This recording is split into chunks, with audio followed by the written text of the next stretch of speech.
हाँ, तो मोटा-मोटी ये मान लेते हैं कि ममता बनर्जी की जो पार्टी है वो इसको अपोज़ कर रही है। तो भई आप मुझे एक बात बताओ, बांग्लादेश से इतने सारे लोग आ जाते हैं वेस्ट बंगाल में, एंट्री कर लेते हैं। क्यों आते हैं? क्या सबसे बड़ा रीज़न क्या लगता है आपको? वो लोग काम क्या कर रहे हैं, बीएलओ का काम कर रहे हैं. It's not verified and justified for their instance, right. So I believe कि हायरिंग होना चाहिए, गवर्नमेंट को कॉन्ट्रैक्चुअल बेसिस पे लेना चाहिए. फ़ायदा यह है कि आदमी डबल क्रॉस नहीं करने का, भाई यहाँ भी वोटिंग है, उसके गांव में भी वोटिंग है. फ़ायदा है उसका, सरकार सही कर रही है, बिल्कुल सही है. यही है, जो बाहर के बंदे हैं वो निकाले जा रहे हैं, और क्या, यहाँ के जो हैं वो यहाँ रहेंगे. वेस्ट बंगाल में क्या है कि भाई ममता दीदी जो है गैर इंडियन है, उन लोगों को सपोर्ट करती हैं, तो वो लोग आते हैं, उनका वोटर आईडी कार्ड बहुत ईज़िली बन जाता है, तो वो लोग जो है ममता को वोट करते हैं. किसी भी काम में, आप येलो के ऊपर ही नहीं, आजकल मतलब हर बहुत सारे काम में बहुत प्रेशर होता है, तो प्रेशर को इतना नहीं देना चाहिए किसी भी एम्प्लॉय के ऊपर कि भाई उसका वर्क लाइफ बैलेंस बिगड़ जाए. अभी बांग्लादेश से बहुत ज़्यादा घुसे आ रहे हैं लोग, तो इस वजह से हो रहा है शायद. देखिए, अमूमन तौर पे आपने बहुत बार एक शब्द सुना होगा, सर. यूँ तो सर शब्द को यूज़ किया जाता है लोगों को इज्जत देने के लिए. आपसे जो बड़ा हो ओहदे में, उम्र में, उन्हें आप सर कहकर पुकारते हैं, आदमी या पुरुष को. लेकिन आजकल जो है एक अलग सर सुर्खियों में छाया हुआ है. मैं बात कर रहा हूँ SIR, स्पेशल इंटेंसिव रिवीजन की, जो कि अभी कुछ दिनों पहले बिहार में हुआ था, बिहार इलेक्शंस के पहले, और अभी 9 स्टेट्स और 3 यूटीज़ में भी हो रहा है. अब इसके तहत होता क्या है कि इसे आप समझ सकते हैं एक special mechanism to filter out genuine voters. अब इसके साथ साथ जो है एक और चीज़ बहुत ज़्यादा सुर्खियों में छाई है, वो ये कि जो BLOs है, बूथ लेवल ऑफिसर्स, जो आमतौर पर सरकारी कर्मचारी होते हैं, स्कूल्स के, ऑफिसेस के टीचर्स या फिर कर्मचारी होते हैं, उनको नियुक्त किया जाता है. उनकी नियुक्ति होती है as BLOs, booth level officers. उनका काम होता है कि वो सर को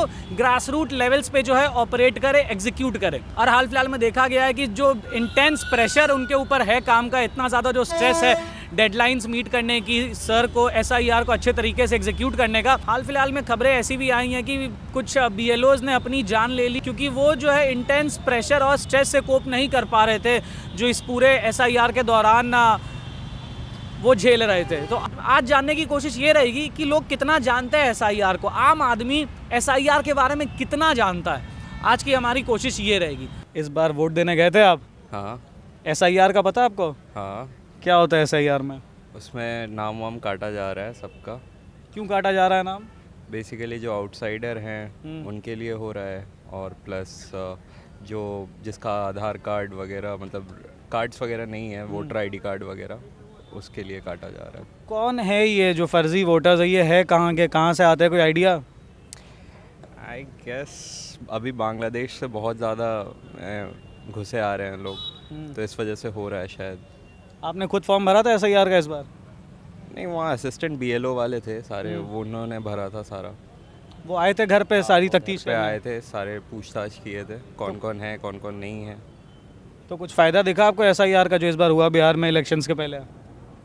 फ़ायदा एज सच मतलब देखा जाए तो वोटिंग वगैरह ज़्यादा हुई है लास्ट 5-10 ईयर्स से. टर्नआउट तो बहुत हाँ, तो सही है, लोग जागरूक हो रहे हैं वोटिंग के लिए, और होना भी चाहिए आई गेस, क्योंकि आपके पावर में अगर गवर्नमेंट है तो इट्स बेटर. अब ये बताइए, आपने BLOs का भी मेंशन किया, BLOs का भी पता है आपको. तो अभी हाल फिलहाल में बहुत सारी खबरें आई हैं कि BLOs कुछ कुछ जगह पे, कुछ BLOs अभी जैसे कि 9 स्टेट्स में चल रहा है, 9 स्टेट्स 3 यूटीज़ में, तो कुछ कुछ जगह पे BLOs कर रहे हैं क्योंकि प्रेशर और स्ट्रेस ज़्यादा हो रहा है. तो क्या लगता है उसके बारे में, वो क्यों ऐसा हो रहा है? आई गेस इसके बारे में मेरे को ज़्यादा आइडिया नहीं है, but I don't know what is the reason behind it. But मैं तो बोलूँगा गवर्नमेंट एक सही स्टेप ले रही है, उनको भी मतलब साथ देना चाहिए, और अगर कम पड़ रही है फोर्स तो गवर्नमेंट से रिक्वेस्ट करना चाहिए कि और भी बंदे बढ़ा दो, अगर ज़्यादा स्ट्रेस पड़ रही है तो. यही रीज़न है. तो ऐसा सरकार को क्या करना चाहिए कि शायद अगर BLOs पे स्ट्रेस ज़्यादा पड़ रहा है तो क्या अलग से नियुक्ति होनी चाहिए, अलग से हायरिंग होनी चाहिए इसके लिए, इस पोस्ट के लिए, क्योंकि ये तो ऑलरेडी जो सरकारी कर्मचारी है उन्हीं को ले रहे हैं. एग्जैक्टली, जो करंट टीचर्स वगैरह हैं सरकारी में, वही लोग कर रहे हैं, तो उन पे डबल बर्डन बढ़ जाता है. उनका काम क्या है? उनका काम है बच्चों को पढ़ाना, राइट. वो लोग काम क्या कर रहे हैं? BLO का काम कर रहे हैं. It's not verified and justified for their instance, right. So I believe कि हायरिंग होना चाहिए, गवर्नमेंट को कॉन्ट्रैक्चुअल बेसिस पे लेना चाहिए, और उसके बाद वो लोग को जब भी वोटिंग होती है तो बीएलओ का तो ज़रूरी होगा ही होगा हमेशा। असिस्टेंट मतलब जो सरकारी स्कूल कर्मचारी वगैरह कर रहे हैं, स्कूल में हो रही है, वो लोग और अच्छे से मतलब मेंटेन कर सकते हैं वोटिंग वगैरह ये सब। अब एक आखिरी सवाल, आखिरी चीज़ बताइए। अभी देखा गया है कि जो सरकारी कर्मचारी जिनको बीएलओ बनाया जा रहा है, बूथ लेवल ऑफिसर, जो जिम्मेदार है ये सर एग्जीक्यूट करने के लिए, एसआईआर एग्जीक्यूट करने के लिए, हाल फिलहाल में उनके केसेस आए हैं कि बहुत लोग प्रेशर और स्ट्रेस के कारण की डेडलाइन बहुत नज़दीकी है, काम बहुत ज़्यादा है, इतनी तेज़ी से काम हो रहा है, तो उन्होंने कर लिया। तो अब इसके बारे में आप क्या सोचते हैं कि सरकार को क्या कदम उठाने चाहिए कि बीएलओस पे प्रेशर कम पड़े? देखिए, आंकड़ा तो मैंने देखा नहीं है कि कितने लोगों ने, 10 लोगों ने, 20 लोगों ने, 50 लोगों ने लिया है, बट अगर ऐसा हो रहा है तो नहीं होना चाहिए। उसके लिए किसी भी काम में, आप बीएलओ के ऊपर ही नहीं, आजकल मतलब हर बहुत सारे काम में बहुत प्रेशर होता है, तो प्रेशर को इतना नहीं देना चाहिए किसी भी एम्प्लॉय के ऊपर कि भाई उसका वर्क लाइफ बैलेंस बिगड़ जाए और मेंटली वो बहुत इल हो जाए। तो इसके लिए ज़रूर सरकार को मुझे लगता है कि एक अलग से एक कानून लेके आना चाहिए। वैसे कानून तो हैं काम के ऊपर कि भाई 8 घंटे ही आप काम करना अलाउड है, उसके ऊपर नहीं है, सुप्रीम कोर्ट का इस पर जजमेंट भी आ गया है, लेकिन मुझे लगता है कि कुछ ना कुछ इम्प्लीमेंटेशन नहीं होती है इस पर, तो इम्प्लीमेंट करना चाहिए। और एक जो वर्क लाइफ बैलेंस है उसको मेंटेन करने के लिए भाई सरकार को, इंस्टीट्यूशंस को कुछ ना कुछ करना चाहिए। और मैं तो ये बोलूँगा कि भाई लोगों से भी मैं बोलूँगा कि भाई आप इतने मजबूत बनिए कि आपके पीछे भाई फैमिली भी है, आपके पेरेंट्स होंगे, भाई बहन होंगे, तो अपने बारे में मत सोचो, अपने फैमिली के बारे में भी सोचो। और इस तरह का स्टेप्स लेने से कुछ होता नहीं है, कोई बेनिफिट नहीं होता किसी का, तो ऐसा स्टेप भी नहीं लेना चाहिए लोगों को। अब ये जो बीएलओज होते हैं ना, ये ऑलरेडी जो सरकारी कर्मचारी होते हैं कि स्कूल के टीचर, ऑफिसों में काम करने वाले, उन्हीं को बना दिया जाता है। तो क्या सरकार को अलग से बीएलओज की नियुक्ति करनी चाहिए, अलग से कॉन्ट्रैक्चुअल हायरिंग या कुछ करनी चाहिए कि शायद और काम आसान हो? वैसे होते तो हैं लोग, पार्टी के भी लोग होते हैं, जैसे जब कहीं पे वोट वगैरह पड़ता है, हाँ, वो बूथ लेवल एजेंट्स होते हैं अलग अलग पार्टी के, वो अलग अलग एजेंट्स भी वहाँ पे काम करते हैं। तो अगर अनटिल अनलेस काम हैम्पर नहीं हो रहा है और काम अगर हो पा रहा है ना, जो काम बीएलओज को अपॉइंट किया जा रहा है, अगर वो कॉन्ट्रैक्चुअल लेवल पे भी काम अगर किया जा सकता है तो बेशक करें काम, हमें तो अल्टीमेटली काम से मतलब है। सही बात। तो अगर ऐसे इंडिपेंडेंट लोग और एजुकेटेड लोग को अगर ऐसा कॉन्ट्रैक्चुअल बेसिस पे काम मिल सकता है तो बिल्कुल काम दे सकते हैं, इसमें कोई बुराई नहीं है। चलिए, बहुत बहुत धन्यवाद सर। अभी जो एसआईआर चला था, हाँ अभी चल रहा है। फॉर्म भरे थे आप उसका? फॉर्म तो हम तो यहीं पे गए, कहाँ जब भरेंगे? वोट देने नहीं गए थे? नहीं गए। क्यों नहीं गए थे? हाँ, वोट देने क्यों नहीं गए? वोट दे करके क्या होगा? किसको वोट देगा? किसी को तो देते, नोटा में डाल देते। 100 में से 99 बेईमान, फिर भी मेरा देश मान, किसी को वोट देने से क्या फायदा है? अच्छा, ये तो 400 की दिहाड़ी पर रोज कर रहे हैं, 12,000 में 12 घंटा नौकरी कर रहे हैं 30 दिन। आपके जान पहचान के किसी ने एसआईआर फॉर्म भरा था, क्या हुआ था पता है आपको? हम कोई खबर नहीं रखे हैं, भरा तो होगा, बहुत लोग भरा है बिहार में, बहुत लोग भरे हैं। कुछ फ़ायदा हुआ उससे? फर्जी वोटर्स हटे? हाँ हट रहे, फर्जी वोट हट रहे हैं। हेलो सर, कहाँ के रहने वाले हैं आप लोग? मैं अलीगढ़ का हूँ भाई। अच्छा, यूपी से ही। आप सर? मैं सर यहाँ से हूँ, कालिंदी से। कालिंदी कुछ, दिल्ली के हाँ, रहने हाँ। वाले आप। सर आप बताइए, वोट देने जाते हैं घर आप? मैंने तो भाई अभी तक नहीं वोट दिया। उम्र कितनी है आपकी? मेरी 33 है। तो इतने सालों से वोट ही नहीं दिया आपने कभी आज नहीं तक? अभी तक नहीं। वोटर आईडी बना है? वोटर आईडी वगैरह सब है। तो आपके नाम पे कोई और वोट देने जाता है वोटर आईडी से? ना ना, कोई नहीं देने जाता। यूज़ ही नहीं होता है वो। अभी यूपी में एसआईआर चल रहा है, एसआईआर का पता है कुछ आपको? ना ना, कुछ आइडिया न्यूज़ में भी नहीं देखा हो कभी एसआईआर? चलिए कोई नहीं सर, पता करिए, जाइए घर जाके वोट देने क्यों नहीं जाता, अब ये बताइए तो पहले। ऐसे ही थोड़ा बाहर रहते, टाइम मिल ही नहीं पाता। वैसे जाना तो चाहिए, लेकिन ऐसा मतलब 18 से 33 की उम्र हो गई आपकी, आपने आज तक एक वोट नहीं डाला? कुछ ना, अभी तक नहीं। यूपी की किसी सरकार में आपका हाथ नहीं रहा है मतलब? ना, अभी तक। जाया करिए सर, वोट देने जाया करिए। एसआईआर में क्या होता है, कुछ तो सुना होगा न्यूज़ में कि क्यों कह रहे हैं लोग? डॉक्यूमेंट में बस सरकार की वो है। तो अच्छा कर रही है, जो कर रही है अच्छा हो रहा है? बिल्कुल बिल्कुल। क्या फ़ायदा क्या हो रहा है इससे? फ़ायदा ये है कि आदमी डबल क्रॉस नहीं करने का, भाई यहाँ भी वोटिंग है, उसकी गांव में भी वोटिंग है, फ़ायदा है उसका, सरकार सही कर रही है, बिल्कुल सही है। बहुत राज्यों में कुछ लोग जो है घर छोड़ के भाग रहे हैं एसआईआर के डर से। नहीं, छोड़ना क्या मतलब है, प्रूफ दे दो, सरकार मांग रही है, सही कर रही है सरकार। कुछ पार्टियां अलग अलग स्टेट्स में, कुछ पार्टियां जो है इसके विरुद्ध है कि गलत हो रहा है, नहीं करवाना है, प्रदर्शन कर रही है, धरने कर रही है। नहीं, वो गलत है, गलत। देखो जो चीज़ ये है, अगर सरकार प्रूफ मांग रही है और कुछ लोग है डबल क्रॉस है, मतलब भाई दिल्ली में भी वोट है, सब गाँव में भी वोट है, वो बंद हो जाएगा, एक जगह रहेगा वो। उससे क्या है कि इंसान की, हिंदुस्तान की काउंटिंग तो सही रहेगी ना, क्या है। ये चीज़ तो सही रहेगी, वो सही कर रही है सरकार, मेरे हिसाब से तो सही है। देखो बाकी दूसरे का पता नहीं है। चलिए, बहुत बहुत धन्यवाद सर। कहाँ के रहने वाले हैं चाचा? हाँ जी साहब, हाँ, यूपी के, यूपी में कहाँ? डिस्ट्रिक्ट शाहजहानपुर। शाहजहानपुर। वोट देने जाते हैं घर? हाँ यहीं है, घर मकान यहाँ ले रखा है। अच्छा, तो यहाँ का वोटर आईडी बना हुआ है? हाँ यहीं बनवा लिया। अच्छा, तो मतलब घर पे कोई नहीं है फैमिली वाला या शाहजहानपुर नहीं, में? मम्मी पापा रहते हैं तो सब। वहाँ वोट डालते हैं वो? हाँ वो लोग डालते हैं। अभी यूपी में SIR चल रहा है, SIR का पता है कुछ आपको? हैं? SIR का नाम सुना था? हाँ सुना है। क्या सुना है इसके बारे में, खबरों में क्या सुना है? यही है, जो बाहर के बंदे हैं वो निकाले जा रहे हैं, और क्या है, यहाँ के जो हैं वो यहाँ रहेंगे।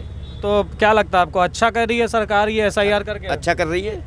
अब कुछ पार्टियां, लेकिन अलग अलग प्रदेशों में कुछ पार्टियां कह रही हैं कि गलत हो रहा है, विरोध कर रही है इसके खिलाफ। पार्टियाँ क्या कह रही हैं, वो पार्टियों का मैटर है, पार्टियों क्या है। तो आपको अपने घर परिवार से पता चला यूपी में उनके घर पे फॉर्म वॉर्म आए थे SIR के? नहीं अभी तो नहीं पहुँचे। अभी तक कुछ नहीं पता चला? नहीं अभी तो नहीं। मैं हूँ उत्तर प्रदेश गोरखपुर। उत्तर प्रदेश से। अभी उत्तर प्रदेश में भी SIR चल रहा है, SIR के बारे में कुछ पता आपको? नहीं, अभी पता नहीं है। जो इलेक्शन कमीशन अभी जो है वोटर्स को फ़िल्टर आउट कर रहा है कि जो नकली वोटर्स है या फिर कहीं और शिफ्ट हो गए हैं, तो जो भी दिक्कतें हैं वोटर लिस्ट में उसको ठीक करने के लिए सभी को फॉर्म दिए जा रहे हैं कि वो फॉर्म में एंट्री करें और फिर उनका नाम जो है नामांकित हो जाएगा वोटर लिस्ट में, मेक श्योर करने के लिए कि हाँ आप जेन्युइन वोटर है, या तो आप यहाँ से नहीं कहीं और शिफ्ट हो गए, अब आप वहाँ से वोट डाल लें। जितने भी नकली वोटर्स हैं उनको निकालने के, जो फर्जी वोटर्स हो जाते हैं तो वो। तो इसके बारे में सुना है कुछ आपने कि अभी चल रहा है ये बहुत जगहों पे? बीच में एक दो कोई न्यूज़ मैंने सुना था। चल रहा है ऐसा कुछ। तो क्या लगता है आपको, इससे कुछ फ़ायदा होगा? जो कर रही है सरकार अच्छा कर रही है ये? अब देखिए, फ़ायदा होगा या फ़ायदा नहीं होगा इस चीज़ को मतलब अभी डिसाइड नहीं कर सकते हैं इस इतने मतलब पहले स्टेज पे। लेकिन हाँ, होना ज़रूर चाहिए। और क्यों होना चाहिए? उसका रीज़न ये है कि भाई पूरी कंट्री में इतनी पॉपुलेशन है, कौन सी जनता कहाँ पे आ रही है, कहाँ की रहने वाली है, किसको वोटिंग राइट कहाँ पे मिला हुआ है, तो इस चीज़ का एक रिकॉर्ड तो होना चाहिए। ये मेरी समस्या है, ऐसा मुझे ऐसा लगता है। क्योंकि उससे क्या होगा कि भाई अब होता क्या है कि इसमें एक डिफ़ॉल्ट क्या है कि एक वोट मतलब एक इंसान 2-3 जगह पे वोट दे देता है कई बारी, ठीक है। तो उस चीज़ को और बाकी और भी जो भी इसमें लूप होल्स हैं, जैसे कि कोई बाहर का भी आ गया, कोई बांग्लादेशी आ गया, कोई कहीं और का आ गया, है ना, वो भी बहुत इजीली आजकल वोटर आईडी बनवा लेता है, आधार कार्ड बनवा लेता है। तो अब वो कैसे बनता है उसको भी रोकना चाहिए। लेकिन इस चीज़ को मतलब एक तरीके से एक सिस्टमेटिक वे में चलाना मुझे लगता है कि भाई चाहिए। तो जो हो रहा है वो तो सही हो रहा है। अब जैसे कुछ सरकारें जो हैं कुछ स्टेट्स में, तमिलनाडु में एक पार्टी ने, वेस्ट बंगाल में कुछ पार्टियों ने, अलग अलग जगहों पे कुछ पार्टियां इसका विरोध कर रही हैं कि ये नहीं होना चाहिए। तो ऐसा क्या लगता है आपको, क्यों विरोध कर रही हैं कि नहीं होना चाहिए? अब तेलंगाना का तो मुझे नहीं पता है, लेकिन वेस्ट बंगाल में क्यों हो रहा है, कौन सी पार्टी विरोध कर रही है? हाँ, तो मोटा मोटी ये मान लेते हैं कि ममता बनर्जी की जो पार्टी है वो इसको अपोज कर रही है। तो भाई आप मुझे एक बात बताओ, बांग्लादेश से इतने सारे लोग आ जाते हैं वेस्ट बंगाल में, एंट्री कर लेते हैं, क्यों आते हैं? क्या सबसे बड़ा रीज़न क्या लगता है आपको? सेटल होने के लिए। वहाँ पे बांग्लादेश में नहीं मिल रहा होगा काम, रोटी कपड़ा मकान। एग्जैक्टली, सेटल होने के लिए आते हैं, ठीक है। लेकिन आते ही ना तो उनके पास नौकरी है, ना रहने को मकान है, ना तो खाने के लिए रोटी है, कुछ नहीं है, बट समहाउ वो मैनेज करके रहते हैं, ठीक है। तो वो तो वही चाहेंगे ना कि भाई उनके फेवर में चीज़ें हों, ठीक है। तो उनके फेवर में चीज़ों को करने के लिए वो उन्हीं को सपोर्ट करते हैं, उसी गवर्नमेंट को सपोर्ट करते हैं जो उनके फेवर में चीज़ों को करती है। अब इसमें है क्या कि भाई जो इसमें भी देखो हिंदू मुस्लिम का बहुत बड़ा इसमें रोल है, ठीक है। मेरे बहुत सारे दोस्त हैं, बहुत सारे नहीं हैं, 2-4 ही हैं, लेकिन बड़े अच्छे मुसलमान हैं। मैं हिंदू हूँ, ठीक है। लेकिन किसी न किसी लेवल पे ये जो हिंदू और मुस्लिम जो चीज़ें चल रही हैं ना, ये बहुत सीरियस है और बहुत सीरियस कंसर्न है। तो इसको रोक लगाना चाहिए।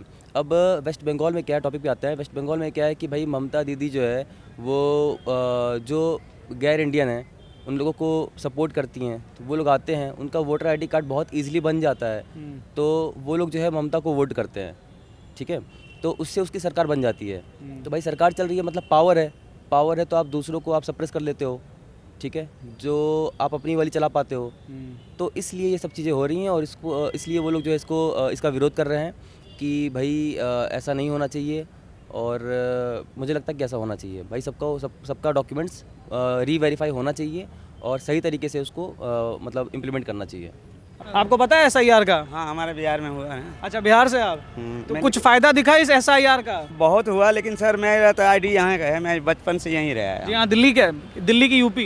यूपी के है नोएडा के? हाँ, नोएडा तो SIR में क्या होता है, क्या पता आपको SIR के बारे में? हम तो सुने नहीं है, लेकिन हम गांव वाले गए थे, सारे वोट डालने गए थे कि उन्होंने कही जो आपका नाम कट जाएगा राशन कार्ड से, इससे कट जाएगा, उससे सब बोरा भर भर के चले गए। खाली SIR भरने के लिए? हाँ, खाली वोटिंग डालने के लिए गए थे, लेकिन हमारा यहाँ का है ID सारा। अच्छा, वोट देते हैं यहाँ पे? यहाँ पे देते हैं। पिछले साल वोट दिया था? देते मतलब हैं। जो पिछली बार हुआ तो पिछली बार वोट दिया देते था? हैं, हाँ यहीं देते हैं, यहीं का ID है हमारा, राशन कार्ड, पैन कार्ड, पहचान पत्र सारे यहीं के हैं। तो अभी तक कोई आया नहीं फॉर्म वॉर्म के बारे में कुछ आप तक इन्फॉर्मेशन? कोई नहीं भैया, कोई नहीं आया, कुछ भी नहीं आया अब तक। आप पहली पीढ़ी है कि आपसे पहले भी आपके माता पिता यहाँ रहे थे? पहले मेरे पिताजी रहते थे, इसे 30 साल पहले, 30 साल के बाद हम आए। हम 49 साल के हो गए हैं लेकिन हम यहीं रहते हैं, हम एक ही जगह पे खड़े हैं 30 साल से। ये एकदम कंक्लूसिव बात कह सकता हूँ मैं कि अभी भी जो है SIR के बारे में बहुत लोगों को नहीं पता है, BLOs के रोल्स के बारे में नहीं पता है। तो सरकार को शायद इसके लिए भी कुछ करना चाहिए कि लोग SIR के बारे में और जागरूक होए, ताकि जो काम सरकार कर रही है थोड़ा सा उसमें हाथ आम आदमी भी बटा दे। ऐसी ही और ग्राउंड रिपोर्ट्स, न्यूज़ स्टोरीज के लिए make sure to like, follow and subscribe the age originals. This is Mrinal Kumar signing out with video journalist Abhishek Kohli.